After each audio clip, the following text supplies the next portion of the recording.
Yang pertama adalah eksplorasi, yaitu mencari daerah-daerah yang berasal dari minyak bumi.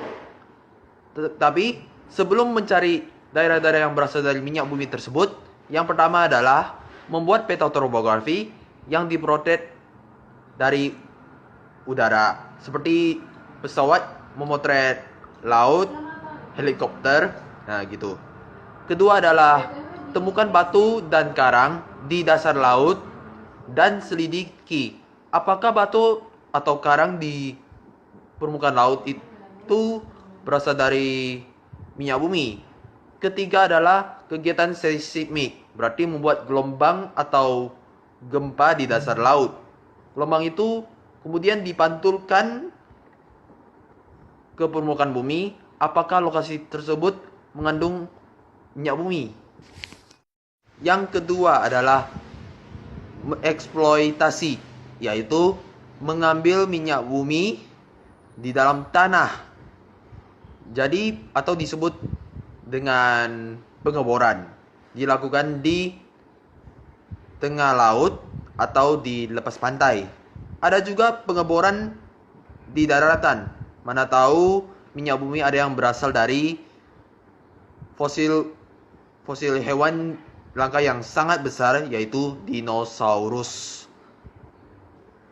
Pengeboran itu dilakukan dengan cara menguraikan atau membakar fosil tersebut yang berubah menjadi hitam atau meleleh. Jadi fosil-fosil hewan tersebut termasuk plankton atau dinosaurus berubah menjadi minyak yang cairan yang berwarna hitam, yaitu minyak mentah yang berasal dari campuran hidrokarbon termasuk alkena, alkuna, dan alkena. Yang ketiga adalah proses pemisahan yang menggunakan metode distilasi bertingkat. Mula-mula minyak bumi itu dimanaskan dengan suhu sekitar 500 sampai 600 derajat sehingga minyak bumi itu menguap atau boiling dalam keadaan bertekanan tinggi. Minyak bumi itu menghasilkan uap air, kemudian berubah menjadi cairan yang disebut dengan kondensasi. Hasilnya itu adalah fraksi minyak bumi. Jadi tahu kan itu proses-proses pengolahan minyak bumi. Jadi kita akan menjelaskan tentang fraksi-fraksi minyak bumi tersebut. Jadi plankton-plankton tersebut berubah menjadi fosil. Kenapa? Karena plankton-plankton tersebut ada yang mengandung karbon. Jadi minyak bumi itu terdiri dari campuran dari berbagai hidrokarbon, termasuk dari sebagian dari berbagai alkana tersebut. Jadi selanjutnya kita akan menjelaskan tentang fraksi minyak bumi, termasuk tahap-tahap pengolahan bumi tersebut, yaitu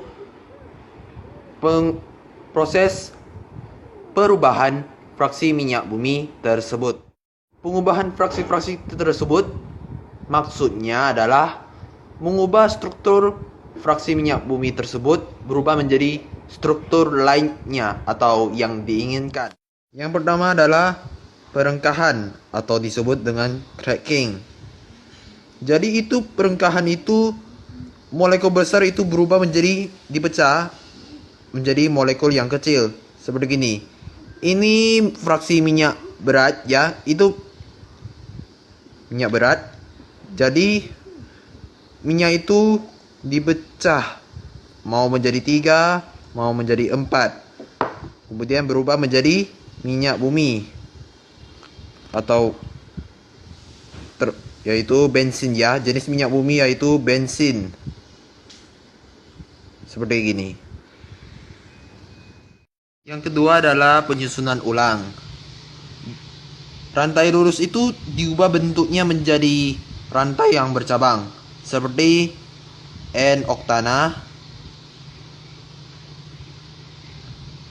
Kemudian berubah menjadi isoktana.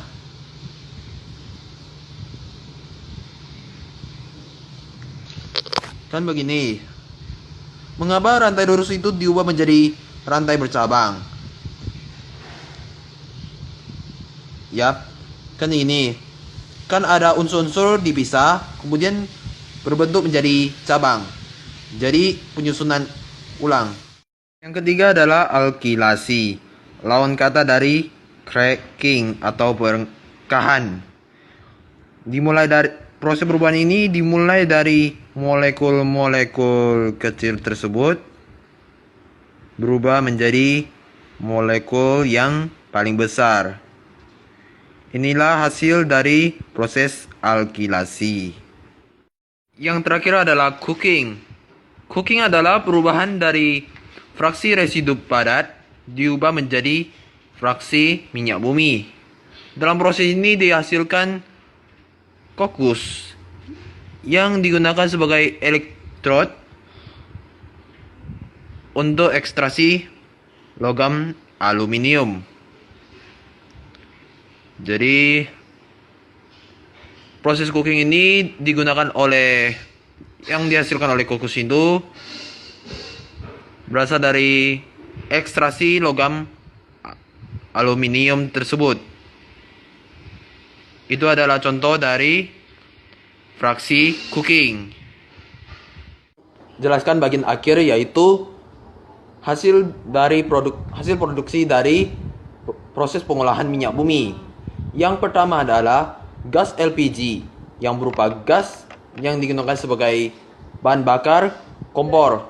Kedua yaitu bensin yang digunakan sebagai bahan bakar kendaraan yang tidak bermesin diesel seperti motor dan mobil, dan serta berbagai kendaraan lainnya yang tidak menggunakan mesin diesel. Ketiga adalah keratin yang digunakan sebagai bahan penerang atau bahan bakar pesawat terbang. Yang keempat adalah minyak pelumas atau aspal yang digunakan sebagai pelapis permukaan jalan. Selanjutnya adalah minyak solar yang digunakan sebagai bahan bakar kendaraan yang menggunakan mesin diesel. Dan yang terakhir adalah bahan pembuat plastik atau bahan baku industri, yaitu etena dan propena. Termakase teman-teman yang sudah menonton video ini, dan buat kamu yang udah like video ini, komen di bawah video ini, subscribe my channel, dan share video ini. Termakase banyak dan sampai jumpa.